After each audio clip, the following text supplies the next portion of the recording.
چرا خدا بعضیا رو زرنگ، بعضیا رو ساده آفریده؟ چرا خدا پارتی بازی میکنه؟ چرا بعضیا پولدار، بعضیا فقیر به دنیا میان؟ چرا ما باید انقدر خار بشیم؟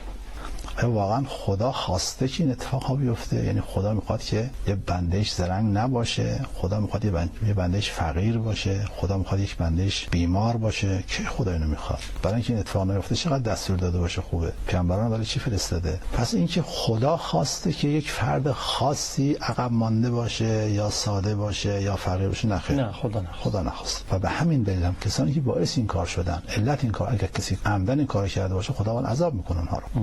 اگه خدا این کار کرده بود که دیگه خودش عذاب نمی‌کرد، که خودش باعث نقص خلقت شد بعد خودش هم بخواد دیگران عذاب بکنه؟ نه. نکته بعد این که اینها تابع علت و معلول و سبب و مسبب هست و این نظام چنین نظامی است. اگر بخواد عادت‌ها به هم بریزه، به هر حال یخ باید سرد باشه، آتش باید حرارت داشته باشه. اگه اونجایی که آتش می‌خواد یه بیگناه رو بسوزونه نسوزونه، اونجایی که می‌خواد گناهکار رو بسوزونه، وقتی معلوم نیست این آتش خلاص میسوزونه یا نمیسوزونه. وقتی علت که اومد معلول هم به دنبالش میاد. اگر به لحاظ ژنتیکی پدر و مادر یه نقش ژنتیکی دارن، هر دو مثلا فرض کنید که حامل ژن تالاسمی هستن، در فرزندشون چون ترکیب میشه این دو تا ژن با هم، اون فرزند حتما تالاسمی میشه. نمیشه بگیم که ژن تالاسمی باشه ولی تالاسمی نباشه. دقیقاً مثل اینکه آتش باشه حرارت نباشه، کل نظام به هم میریزه، نظامی باقی نخواهد ماند. پس در چارچوب این نظام علت و معلول کار خودشو میکنه. وقتی علت اومد معلول هم به دنبالش خواهد بود. مطلب بعد این که تو این صحنه‌ها امتحان‌ها وجود داره. اون زرنگ امتحان میشه، غیر زرنگ هم امتحان میشه، فقیر امتحان میشه، ثروتمند هم امتحان میشه. هر کس با توجه به استعدادها اون چی که داره.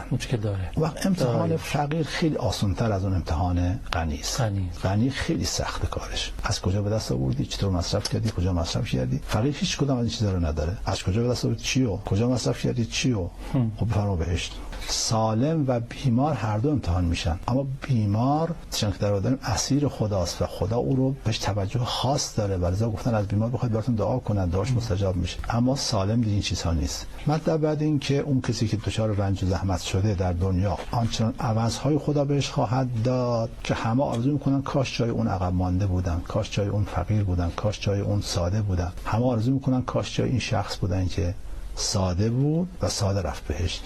اینم یک نکته. و نکته بعد این که خداوند از اینها هر کدام به اندازه ظرفیتشون انتظار داره. انتظاری که از اون باهوش داره خیلی بیشتر است از اون انتظاری که از اون کم هوش داره.